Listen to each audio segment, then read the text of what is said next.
In today's video, I'm going to teach you how to create a date and time question with SurveyMonkey. Let's dive right in and make this process as simple and efficient as possible. First, you'll want to open your web browser and go to the SurveyMonkey website. Once you're there, the next step is to click on the Login button, which is typically located in the upper right corner of the home page. For a swift login process, consider using your Google account. This way you can simply click the Google login option.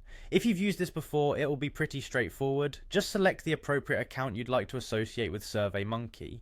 Once you've logged in, you'll find yourself on the dashboard. From here, go to the Design Survey option where you can start building your survey.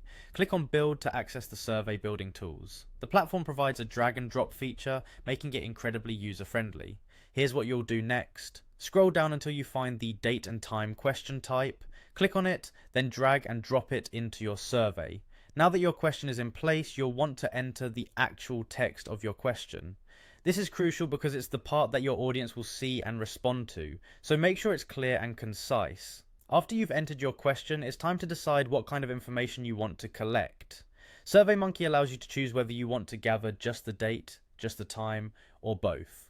This choice can depend on the nature of your survey and what kind of data you're interested in analyzing. In case you've chosen to collect date information, SurveyMonkey provides two format options. Select the one that fits the context of your survey best.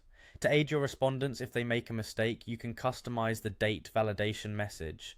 This message will pop up if they enter a date in the wrong format, gently guiding them to correct it. Next, click on the options to configure additional settings. Here's an important setting. Require an answer to this question. Activating this ensures that respondents cannot skip this question without providing an answer, thus maintaining the integrity of your data collection. You'll also have options to add conditions such as at least or all if more than one answer is required. Finally, once all the settings align with your needs, it's time to click Save. This action secures all your configurations and saves your progress on the survey. And there you have it. With these steps, you can effortlessly add a date and time question to your SurveyMonkey survey, enhancing the depth and usefulness of the insights you gather from your respondents.